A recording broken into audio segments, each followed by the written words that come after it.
हाय दोस्तों, कैसे हैं आप सब। तो आज हम जा रहे हैं नासिक। अभी हम हैं पुणे के वाकड़ेवाड़ी बस स्टैंड में।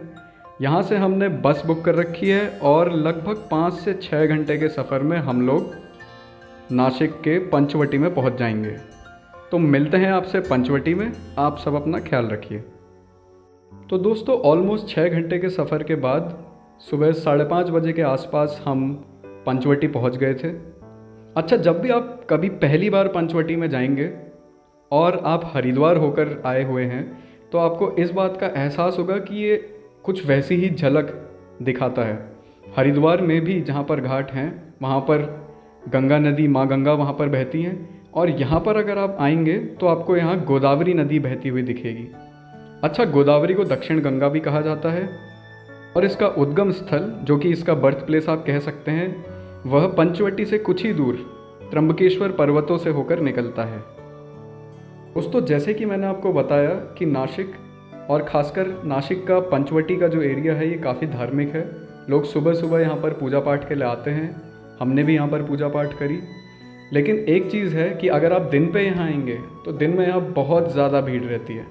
तो अगर आपको मंदिर में किसी भगवान के दर्शन करने हैं या पूजा पाठ करनी है तो सुबह का समय, खासकर 5 से 6 के बीच का समय आपके लिए बेस्ट रहेगा। तो दोस्तों, चलते चलते आपको पंचवटी के बारे में 2-4 और इंटरेस्टिंग फैक्ट्स बताता चलूं। जैसे कि आपको इसका नाम समझ में आ रहा है, पंचवटी यानी कि 5 वट, यानी कि 5 वृक्ष या 5 पेड़। उसके नाम से ही इस जगह का नाम पंचवटी रखा गया है। ऐसा माना जाता है कि जब भगवान श्री राम माता सीता और लक्ष्मण जी के साथ वनवास की ओर आए थे तो माता सीता का जो रावण ने हरण किया था वह इसी जगह से किया था। बल्कि जहाँ पर सीता माता की गुफा है, पंचवटी से कुछ ही दूर वो जगह है, वहाँ पर 5 वो बरगद के पेड़ भी आपको दिखाई देंगे और आज आप जाके उस गुफा के दर्शन भी कर सकते हैं। दोस्तों, इस समय ये जो आप आसपास का पंचवटी का इलाका देख रहे हैं, यहाँ पर छोटे बड़े बहुत सारे तालाब हैं, बहुत सारे मंदिर हैं जहाँ पर आप पूजा पाठ कर सकते हैं। इससे कुछ ही दूर जब आप आगे जाते हैं तो आपको एक रास्ता दिखेगा जो आपको कालाराम मंदिर और सीता गुफा की ओर लेके जाएगा। तो दोस्तों, जिस रास्ते से हम कालाराम मंदिर के लिए जा रहे थे उस रास्ते में हमें एक और झांकी देखने को मिली जो शायद श्री लक्ष्मी नारायण मंदिर से निकल रही थी। हमें उस झांकी के बारे में ज़्यादा तो पता नहीं चला, बट हाँ, काफ़ी भव्य झांकी थी। दोस्तों, एक बात और जो मैं आप सबसे शेयर करना चाहूँगा, इस रास्ते को अगर आप देखेंगे और अगर आप हिमाचल और उत्तराखंड के किसी पहाड़ी गांव में गए हैं तो आपको रियलाइज़ होगा कि वो रास्ता भी कुछ ऐसा ही दिखता है। आसपास अगर आप घर भी देखें तो ये कुछ पुराने स्टाइल में, काफ़ी पुराने डिज़ाइन में बने हुए घर हैं। दोस्तों, चलते चलते हम पहुंच गए श्री कालाराम मंदिर। तो चलिए आइए साथ में करते हैं श्री कालाराम मंदिर के दर्शन और सुनते हैं इससे रिलेटेड पौराणिक कथाएँ।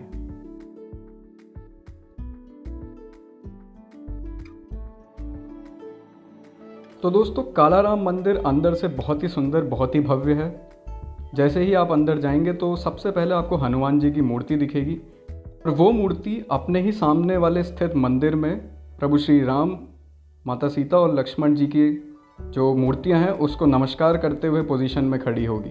दोस्तों, जब हम सीता गुफा की ओर जा रहे थे तो हमें वहाँ पर एक और प्रदर्शनी देखने को मिली जिसमें दिखाया गया है कि कैसे एक संत का वेश बनाकर रावण ने माँ सीता का अपहरण किया था।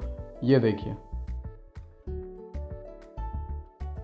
दोस्तों, पंचवटी और उसके आसपास के मंदिरों के दर्शन करने के बाद हम अपनी अगली मंजिल त्र्यंबकेश्वर मंदिर के लिए निकल गए। और ये जो आप दृश्य आसपास का देख रहे हैं जो काफ़ी सुंदर नज़र आ रहा है, ये त्र्यंबकेश्वर मंदिर के आसपास या उसके प्रांगण का दृश्य है। तो आज से 4 से 5 साल पहले जब मैं त्र्यंबकेश्वर गया था तो वहाँ पे लगेज की फैसिलिटी भी नहीं थी और आपको पूरा लाइन में लग के जाना होता था। बट अब आपको लगेज की भी फैसिलिटी मिलेगी और अगर आप 200 रुपये का डोनेशन देते हैं तो आपको बिना लाइन में लगे भी दर्शन हो जाएंगे। तो दोस्तों, अभी हम हैं त्र्यंबकेश्वर मंदिर में और सच बताऊं तो मुझे तो यहाँ से बुलावा ही आता है, क्योंकि पिछली बार भी प्लान नहीं था, इस बार भी प्लान नहीं था। मेरा प्लान था लोनावला वगैरह जाने का, लेकिन हमने जब बाकी वीडियोज़ और व्लॉग्स देखे तो हमें लगा यार कहीं और जाना चाहिए और हम त्र्यंबकेश्वर आ गए। पिछली बार भी ऐसे ही हुआ था। फ्राइडे नाइट को प्लान बना था शिरडी जाने का। शिरडी से हम वापस गए शिग्नापुर, फिर शिग्नापुर से हुआ यार अभी वापस नहीं जाएंगे, हम त्र्यंबकेश्वर जाएंगे और उसके बाद आएंगे। तो मुझे तो ऐसा लगता है मुझे बुलावा ही आता है यहाँ से। जो भी है बहुत अच्छे से दर्शन हो गए, बहुत आराम से दर्शन हो गए। आप लोग भी करिए। दोस्तों, हर मंदिर से जुड़ी हुई कुछ ना कुछ किस्से, कथाएं और कहानियाँ होती हैं। जैसे जब हमने कालाराम मंदिर का नाम पहली बार सुना था तो हमने भी ये सोचा था कि इसका नाम कालाराम क्यों है। फिर जब हम मंदिर के अंदर गए हमने देखा भगवान श्री राम की मूर्ति काले रंग की है। उसके बारे में थोड़ा और पढ़ा तो पता चला कि ये जो मूर्ति थी ये किसी ने बनाई नहीं थी, ये प्रकट हुई थी गोदावरी नदी के किनारे। इसलिए इसको स्वयंभू रूप में भी माना जाता है कि भगवान श्री राम यहाँ पर स्थित हैं। उसी तरीके से त्र्यंबकेश्वर महादेव मंदिर के पीछे भी कुछ किस्से, कहानियाँ और कथाएँ हैं। एक तो आपको साफ साफ दिख जाएगा कि यहाँ पर जो शिवलिंग है उसमें पानी नीचे से निरंतर आता रहता है, अपने आप ही धरती से, ज़मीन के नीचे से पानी निकलता है। दूसरा, ये ऐसा शिवलिंग है जिसमें आप साथ साथ भगवान विष्णु और भगवान ब्रह्मा की भी पूजा अर्चना कर सकते हैं। और साथ ही साथ ये 12 ज्योतिर्लिंगों में से एक तो है ही।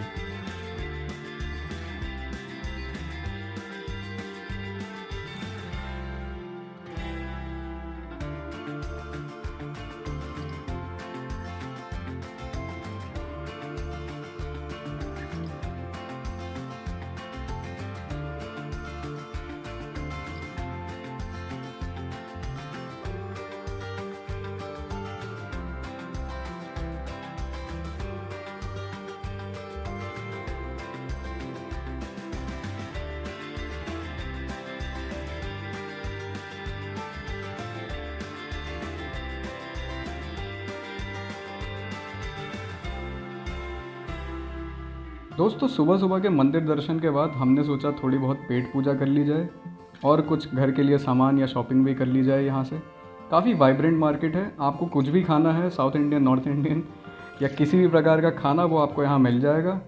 और अगर आपको कुछ अपने लिए एज अ सुवीनियर भी ले जाना है या कुछ अपने मंदिर के लिए कुछ लेके जाना है तो यहाँ पर हर तरीके के सामान आपको बहुत आसानी से मिल जाएंगे, बहुत अच्छे दाम पर।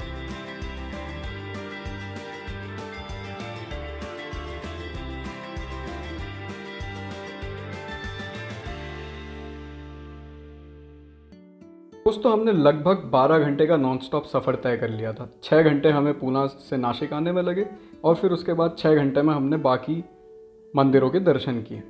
हमने सोचा वापस दूसरी किसी लोकेशन में जाने से पहले हम थोड़ा आराम कर लें और उसके लिए हम आए त्र्यंबकेश्वर से 15 किलोमीटर पहले पड़ने वाले इस आनंद रिजॉर्ट में। आइए आपको रिजॉर्ट का एक टूर देते हैं और बताते हैं यहाँ पर क्या क्या फैसिलिटीज़ हैं। दोस्तों, ऑनेस्टली स्पीकिंग मुझे रिजॉर्ट का सेटअप बहुत पसंद आया। इसको एक ये एडेड एडवांटेज तो है ही कि ये त्र्यंबकेश्वर के पास है, तो इसका जो आसपास का एरिया है काफ़ी ग्रीन है और क्लाइमेट भी बहुत कूल है। बट जिसने भी रिजॉर्ट सेटअप किया है ना, उसने मार्बल से लेके छोटे छोटे गमले और जो टाइल्स सेलेक्ट करी हैं वो काफ़ी देखने लायक हैं। एक चीज़ और है कि जब हम बाहर आए कुछ देर रेस्ट करने के बाद तो हमने देखा काफ़ी छोटे छोटे बच्चे भी इसमें स्विमिंग पूल में एंजॉय कर रहे हैं और आसपास अपने पेरेंट्स के साथ क्रिकेट भी खेल रहे हैं। काफ़ी हैप्पीनेस से भरा हुआ और फैमिली फ्रेंडली एनवायरनमेंट लगा मुझे यहाँ का।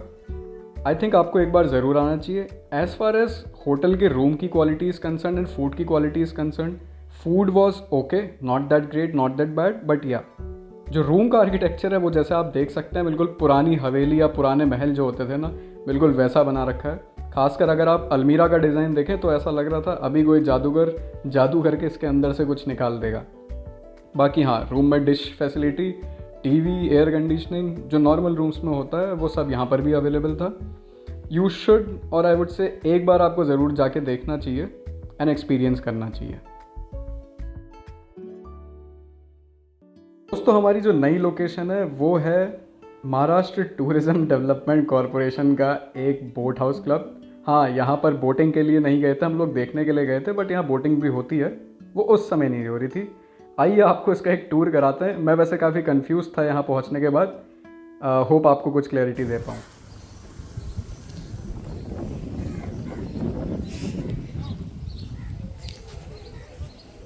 तो देखिए वो डैम का पानी है। कौन से डैम का? जिस भी डैम का है, गंगापुर या गंगाधाम डैम का पानी है। वहाँ वसु को ले जाके फेंक देंगे, फिर वो वहाँ से तैरते तैरते दिल्ली पहुँच जाएगी। कितना अच्छा है ना, ये डायरेक्टली दिल्ली कनेक्ट करता है। हाँ, ये जो है ना, यहाँ से बोट डायरेक्ट जाती है दिल्ली के लिए। ये मैं झूठ बोल रहा हूँ। कोई इतना सिंसियरली ना ले ले मेरी बातों को, बट एटलीस्ट व्यू अच्छा है। कवर कर लेना मुझे पूरा यहाँ से लेके वहाँ तक 360 डिग्री व्यू।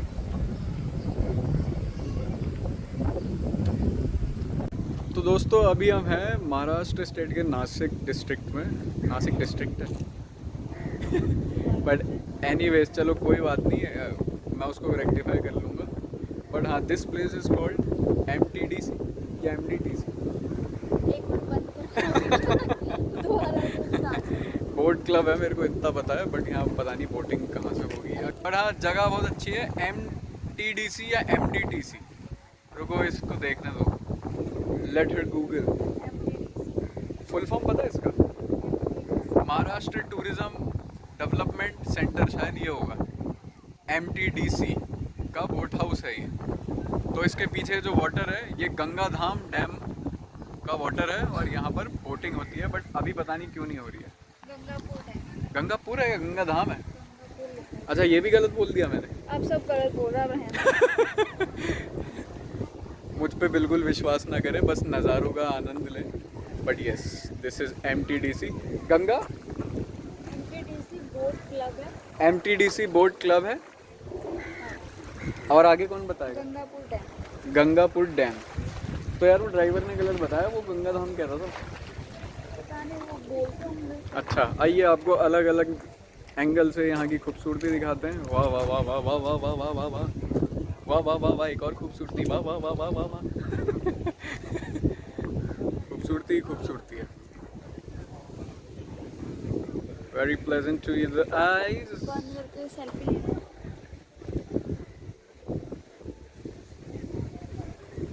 ये देखिए पीछे ऐसा नारियल का पेड़, लेकिन वो खजूर का पेड़ है। और अगर आप थोड़े से भूखे हैं तो आप अंदर जाके कुछ खा भी सकते हैं। अगर आपके साथ बच्चे आए हैं तो आप वहाँ पे खेल भी सकते हैं, वहाँ पे आप खेल भी सकते हैं। झूला झूलने का हिसाब भी है वहाँ पे।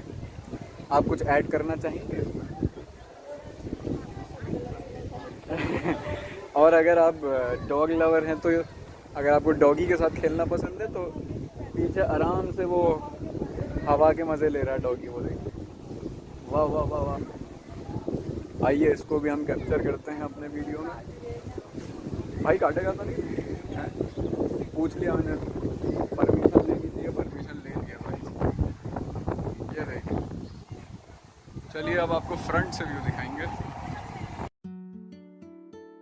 दोस्तों no doubt this is one of the best views which I have come across. मैंने जितने भी डैम अपनी लाइफ में देखे हैं, छोटे छोटे पहाड़ और इतना बढ़िया नज़ारा, जिसमें बीच बीच में आई थिंक कुछ माइग्रेटरी बर्ड्स भी आ रही हैं। और अंदर भी अगर आप देखें तो सारी फैसिलिटीज़ है, तो ये एक परफेक्ट पिक्चर स्पॉट है मेरे हिसाब से तो। बट एक दो चीज़ें हमें यहाँ पे लैक ये लगी कि एक तो बोटिंग बंद थी, बट उसके अलावा कुछ और वाटर स्पोर्ट्स भी नहीं हो रहे थे यहाँ पे। I think this place has got lots of potential, but हाँ इसको थोड़ा और एक्सप्लोर करने की ज़रूरत है। अगर गवर्नमेंट इसमें थोड़ा और इन्वेस्ट करेगी, आई थिंक ये एक one of the best spots हो सकता है for water sports and related adventure activities near Nashik. So I think इसको थोड़ा और बूस्ट करना चाहिए गवर्नमेंट ने, ये बहुत बढ़िया हो जाएगा।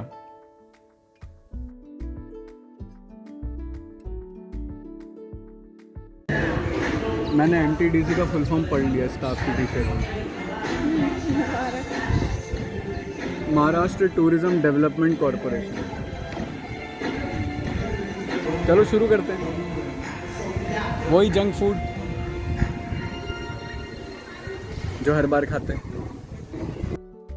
दोस्तों हमारे नेक्स्ट और फाइनल डेस्टिनेशन जो थी वो थी सूला वाइनयार्ड्स। हाँ, हमने नाम तो बड़ा सुना था कि यार बड़ा सुंदर है, इसलिए हम देखने के लिए गए थे। आप ये मत समझिएगा कि हम पीने के शौकीन हैं बट एनीवेज़ ये वाइन्स हैं, इसमें बहुत ज़्यादा अल्कोहल नहीं होता, शायद जितना एक कफ सिरप में होता होगा उतना ही होता है।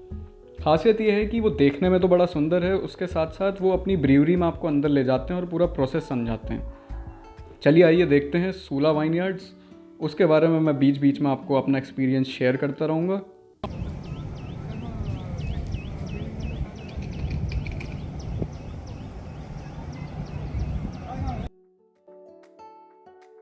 दोस्तों अगर मुझे अपना सूला वाइनयार्ड्स का एक्सपीरियंस आपसे शेयर करना पड़े तो it is kind of a mix of everything.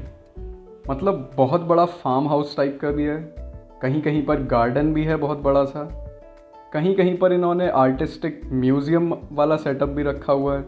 अंदर जाओगे तो आपको साइंटिफिक एक्सपेरिमेंट्स के थ्रू ये भी दिखाया जाएगा कि किस तरीके से ये लोग यहाँ पर वाइन मैन्युफैक्चर करते हैं और different different types of wine. अच्छा, इनका यहाँ पर रेस्टोरेंट भी है और शायद कुछ लोग अगर रुकना चाहें तो उनके रुकने के लिए अंदर सॉर्ट ऑफ रिजॉर्ट भी है। So they have a package which consist of everything. जो मैं आर्टिस्टिक यहाँ पर एक्सपर्टीज़ की बात कर रहा था वो आप सामने देख सकते हैं, और आप इसे एक मार्केटिंग स्ट्रैटेजी भी समझ सकते हैं, क्योंकि जो इनकी बॉटल्स आती हैं उसी के प्रोटोटाइप्स इन्होंने सामने खड़े कर रखे हैं। और लोग जो मेन ब्रीवरी है उसमें इतने इंटरेस्टेड नहीं थे जितना यहाँ पर वीडियोज़ या सेल्फी शूट करने के लिए इंटरेस्टेड थे। आप अगर अलग अलग एरिया में जाएंगे तो कहीं पर आपको सूला का विंडमिल दिखेगा, कहीं पर सूला के ड्रम्स दिखेंगे। हर चीज़ का प्रोटोटाइप और डिज़ाइन इन्होंने बेहतरीन तरीके से एग्जिबिट किया है।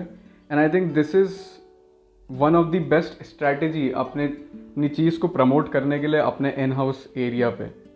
फिर एक चीज़ और है, वाइन यार्ड्स के अंदर अगर आप एंट्री लेते हैं किसी वीकडे पर तो आपको 600 रुपये में एंट्री मिल जाएगी। उसमें आप अलग अलग वाइन्स को टेस्ट भी कर सकते हैं या फिर आप कुछ ख़रीद भी सकते हैं। हम गए थे वीकेंड पे, तो अगर आप वीकेंड पे जाएंगे तो आपको 1000 रुपये पर पर्सन का टोकन लेना पड़ेगा। उसके साथ आप अंदर कुछ भी कर सकते हैं। कुछ भी कर सकते हैं का मतलब कि आप इनकी एक शॉप है वहाँ से सोवीनियर्स ले सकते हैं या कुछ भी ख़रीद सकते हैं, या फिर आप उनके मैन्युफैक्चरिंग प्लांट का टूर भी कर सकते हैं, जो एक sort of an educational tour होता है। और उस टूर में वो ये एक्सप्लेन करते हैं कि सूला वाइन से जो वाइन जनरेट होके एज एन अल्टीमेट प्रोडक्ट निकलती है उसका पूरा प्रोसेस क्या है। तो अगर आपको उसमें दिलचस्पी है तो आप वो प्रोसेस भी चेक कर सकते हैं। ऑल इन ऑल आपने जो एक टोकन लिया है 1000 रुपये का या 600 रुपये का, वो आपको पूरा का पूरा इस तरीके से ही कंज्यूम करना होता है।